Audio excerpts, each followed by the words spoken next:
Welcome back to our channel. ఎలా చదువుతున్నారండి? Group 2, group 3 కోసం బాగా చదువుతున్నారా? బాగా చదవండి. నేను ఇక్కడైతే తెలంగాణ మూమెంట్ నోట్స్ అయితే ప్రిపేర్ చేసుకుంటున్నాను. నేను 5 చాప్టర్స్ అయితే కంప్లీట్ చేసేసాను చదవటం. కానీ నేను నోట్స్ ప్రిపేర్ చేసుకోవడం మాత్రం 3 చాప్టర్స్కే ప్రిపేర్ చేసుకున్నాను అనమాట. మిగిలిన 2 చాప్టర్స్కి అయితే నేను నోట్స్ ప్రిపేర్ చేసుకోలేదు. మిగిలిన 2 చాప్టర్స్కి కొంచెం టైం పడుతుందని చెప్పేసి నేను తర్వాత దాన్ని నోట్స్ ప్రిపేర్ చేద్దామని చెప్పేసి పక్కన పెట్టేశాను.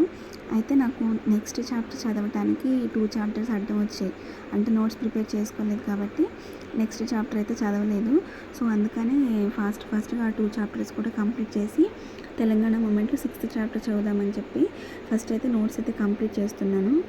సో మీరు ఏదైనా స్టార్ట్ చేయాలి అనుకుంటే వెంటనే స్టార్ట్ చేయండి. అది పనైనా సరే, చదవడమైనా సరే, ఎగ్జామ్కి ప్రిపేర్ అవ్వడమైనా సరే. సో కాబట్టి ఎప్పటి పని అప్పుడు చేయడమే మంచిది. దాన్ని వాయిదా వేస్తున్న కొద్దీ మనకే బర్డెన్ అవుతుంది. కాబట్టి మీరు ఏదైనా పని చేయాలనుకుంటే వెంటనే స్టార్ట్ చేయండి. ఇంకొకటి గ్రూప్ 2 మనకి సిలబస్లో పాలిటీ పేపర్ 2 ఉంటుంది కదా. సో పాలిటీలో దాని కింద సోషల్ ఇష్యూస్కి సంబంధించి సపరేట్గా పార్ట్ ఒకటి ఇంక్లూడ్ చేశారు మనకి సిలబస్లో.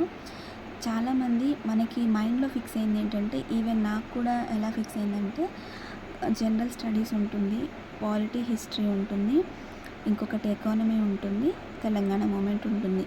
మనం పేపర్ 1, పేపర్ 2 అని పైన ఇచ్చిన హెడ్డింగ్ మాత్రమే చూసుకుంటాం. కానీ అందులో సిలబస్లో ఇచ్చింది దాంట్లో ఇంకేమైనా పార్ట్స్ వాళ్ళు ఇంక్లూడ్ చేశారా అనేది మాత్రం చాలామంది మిస్టేక్ చేస్తుంటారు. ఈవెన్ నేను కూడా అలానే మిస్టేక్ చేశాను.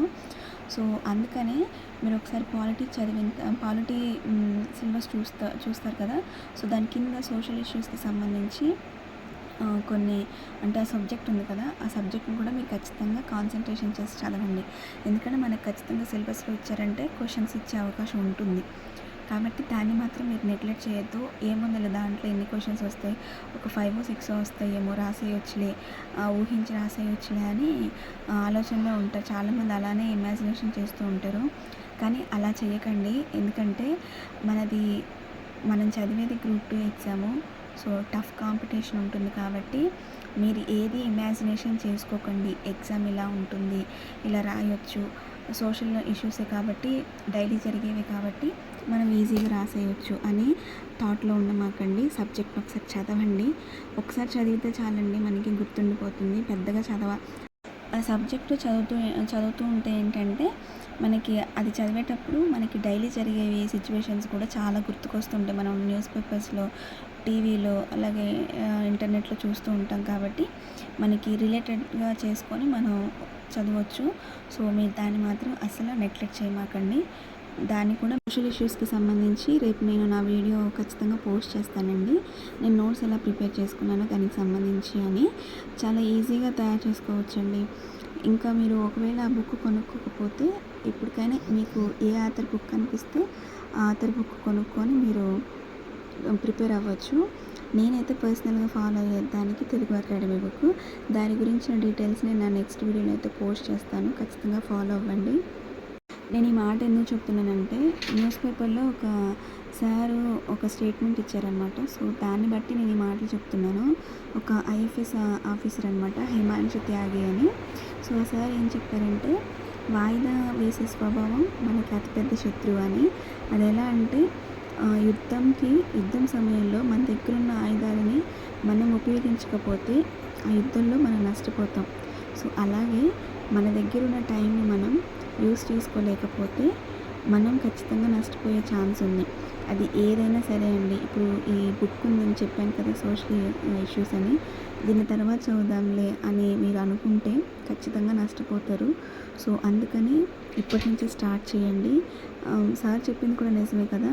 యుద్ధం టైంలో మన దగ్గర మంచి ఆయుధాలు ఉన్నా సరే ఆ టైంలో మనం యూస్ చేసుకోలేకపోతే అవి మనం ఎంత కాస్ట్ పెట్టి కొన్నా సరే, ఎంత మంచి ఆయుధాలైనా సరే, ఎంత మంచి టెక్నాలజీతో మనం తయారు చేసినా సరే, ఆ టైంకి అవి యూజ్ అవ్వకపోతే వేస్ట్ కదా. సో ఖచ్చితంగా నష్టపోయే ప్రమాదం ఉంటుంది. సో నాకు ఆ సార్ మాటలు వినగానే నేను అందుకనే తెలంగాణ మూమెంట్ 2 చాప్టర్స్ తర్వాత రాద్దాంలే అని పెండింగ్ పెట్టినా సరే ఆ సారు కొటేషన్ చూడగానే నాకు చాలా భయం వేసింది అనమాట. సో అందుకనే ఫాస్ట్గా 2 చాప్టర్స్ కూడా నేను కంప్లీట్ చేసేసాను. ఇప్పుడు కంప్లీట్ చేసిన తర్వాత నాకు కొంచెం రిలాక్స్గా అనిపించింది. ఎందుకంటే నాకు నెక్స్ట్ చాప్టర్ చదవడానికి ఈజీగా ఉంటుంది కదా, నోట్స్ కూడా నేను వెంటనే ప్రిపేర్ చేసేసుకోవచ్చు. సో అందుకనే మీరు ఎప్పటి పనులు అప్పుడే చేసేయండి, అస్సలు వాయిదా ఇవ్వమాకండి. దట్టు ఈ ఎగ్జామినేషన్ పాయింట్ ఆఫ్ వ్యూలో అస్సలు నెగ్లెక్ట్ చేయకండి. మీరు ఎప్పుడు ఏ పని చేయాలనుకున్నారో ఖచ్చితంగా పని చేసేయండి. చదివే విషయంలో మాత్రం అసలు నెగ్లెక్ట్ చేయమాకండి.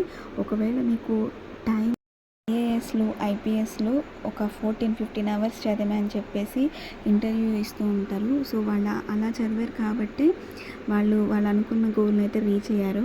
సో చదివేది కానీ నోట్స్ ప్రిపేర్ చేసుకోవడం కానీ ఒకవేళ ఈరోజు కాలేదనుకోండి, నెక్స్ట్ డే ఖచ్చితంగా చేయండి. అంతేకాని దాన్ని వారాల పాటు పెండింగ్ పెట్టేసి అనవసరమైన బర్డెన్ అయితే తెచ్చుకోమాకండి. సో వాయిదా అయితే అస్సలు వేయకండి.